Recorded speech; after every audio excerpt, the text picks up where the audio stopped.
Hey guys, tonight we're looking at a head-on tactical fanny pack. I don't know what model this is or any of that stuff. Head-on has been a huge supporter of the channel for a long time, and things just kind of show up sometimes. So, first things first, multicam arid, so it's already following rule 1 to the letter of the law, which is the most important rule. If you don't know, looking cool. All right. It is super lightweight. At least it feels super lightweight. I don't have a scale that's useful for this. I apologize. But I do have some props that we'll show on the table to demonstrate scale of this thing. And I'll go find a tape measure so that you guys know exactly how big it is. But it has 1.5 inch webbing for the strap, which I kind of appreciate, right? It's not necessarily a low profile fanny pack. Also, being in multicam arid, you're not going to fool anybody that you're just a dad at a soccer game. All right, so it's going to draw a little bit of attention. Wouldn't necessarily have to if you had it in a solid color and maybe remove the Velcro. I don't think it would look overly tactical because most people aren't paying attention anyways. But it will fit a Glock 19 very well. I'll show you that on the table as well as the rest of the features. So let's get down there and I'll stop wasting your time. All right, guys. So my daughter pointed out that I had a tape measure handy, and I should have been using it all along. I apologize that I'm slacking on quality of information here.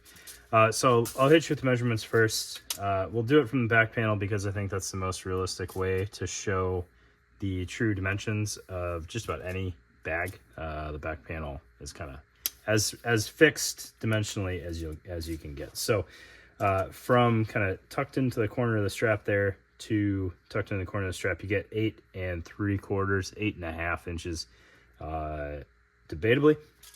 And then for height, you're looking at a very flexible 5 inches because you can absolutely expand up and down if you don't fill this thing to capacity. And then kind of keeping that in mind, if we did fill it to capacity, we'll measure seam to seam here. And we're looking at, I think, what's a functional 2 inches. All right. So that in mind, let's run through this thing as efficiently as we can. All right. So I pointed out in the intro, 1.5 inch strap coming around the waist on this, or over your shoulder if you're a sling bag fan. I'm not. I think it looks goofy and dumb. All right. But 1.5 inch strap. Pretty nice. If you were running with this thing, it wouldn't be awful. If you're moving around in the field, also wouldn't be awful. And heaven forbid you're feeling squirrely and want to run this thing through your belt loops, it should work. And the attachment point is fixed up front, just off the side. I think it would line up well enough with belt loops if that was something that you wanted to do. I'm not recommending that by any stretch. I'm not recommending it. You do whatever floats your boat. All of this is subjective, and whatever makes you happy is what you should do. All right. Plenty of strap on this thing. I'm not a small guy by any stretch of the imagination, and I almost doubled up all of the strap. I did double up all of the strap. I could take it a little bit tighter. I didn't snug it down all the way. But it felt very comfortable, even with the pistol in it, and wasn't bouncing around too bad. What's interesting on the sides here, you do have some laser cut portions there. I don't know how to fully take advantage of that because when I've seen it done in the past, it was horizontal cuts to give you some semblance of kind of molly attachment there. But you could shot cord things to that. You could put some elastic in there and then sew the elastic so you have kind of fixed elastic. I don't know the full extent of what you're going to use that for. World's your oyster on that. Figure it out. All right. On the bottom, you've got this relatively sweet little laser cut interface here, which provides you lots of options. You can use this as pals and mount a pouch along the bottom horizontally. I don't know, parallel to the bottom of the pouch. Spacing looks right, kind of, that if you had laser cut straps, you could do something goofy front to back. Wouldn't recommend that as far as a pouch goes, but you could use that as a tether point for something, or you've got these 4 holes here that you could do some shot cord origami and put a tourniquet or whatever else you want. You could do all of the above. You could have shot cord pre-staged, mount a pouch or a knife side to side, and stack a TQ on top of that. Not the worst option that I can think of. If you had a small fixed blade there and a tourniquet on top, the tourniquet would kind of help hide the fixed blade. Not that you necessarily need to, but it would keep it kind of tucked away. Out of sight, out of mind. All right, looking at the rest of the layout here, you got a little bit of Velcro on the front for your obligatory morale patch. Front pocket is just a pocket, but it is lined with some high visibility orange, which I don't know if I ever really thought it was a gimmick, but I can understand how you would lean that way.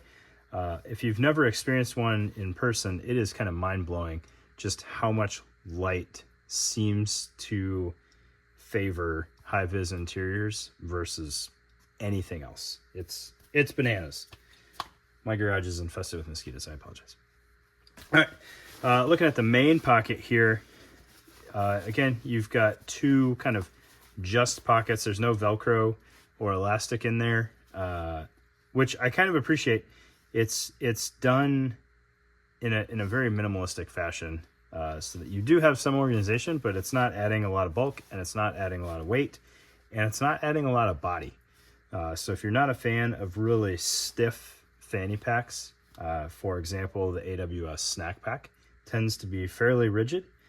This is kind of the opposite. It's a nice 500 denier-ish laminate, and it just kind of goes with the flow. On the back face, you do have Velcro, so if you wanted to Velcro a holster in there, you can, or anything else if you wanted like a double mag pouch in there so that you could have, some pistol mags oriented upright. You can do that. This, I believe, is a PMag 17. So if you had a Glock 19 mag, keep in mind this is a airsoft mag here, that would fit in there a little bit better, and not challenge the height of the pocket at all.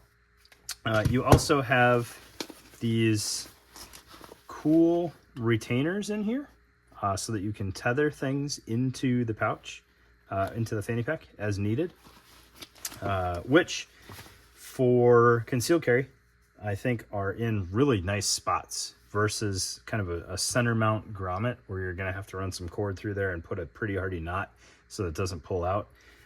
This one, in playing with what the draw would look like, and eventually I'll get one of those Raven trigger guard holsters, because I talk about fanny packs enough that I really need to do that to do these justice.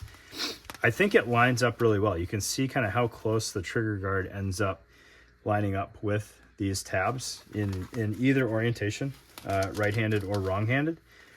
It's fairly close, so as soon as you have purchase on the handgun and start pulling it out of the fanny pack, it's gonna have tension on it, and you're not gonna have to fight your fanny pack, really pulling away from your body with slack in that holster setup or trigger guard setup. It's not a real holster, right? But you can see my threaded barrel airsoft Glock 19 fits in there really nicely.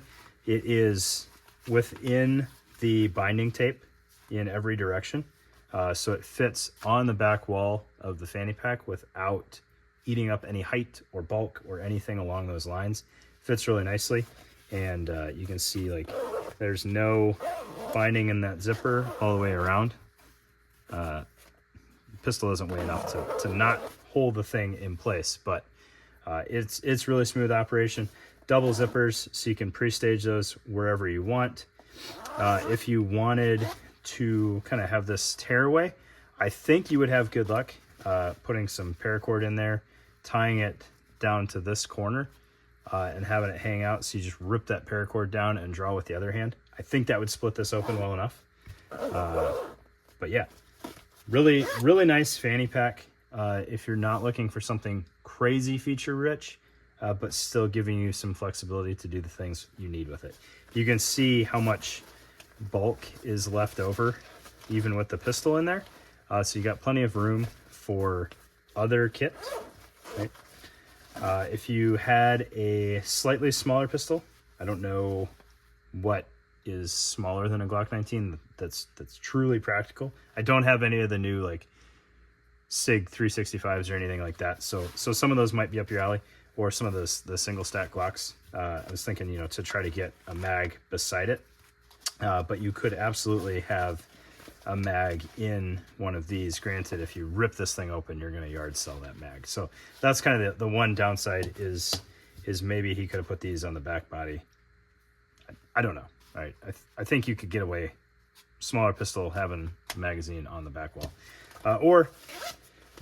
or you have it much less ideal and just in the front pocket as the only thing in there, so you're not fighting for other stuff. You got some options, but there you go. Head-on tactical, made in the USA, multi-cam aired fanny pack. Thanks, guys.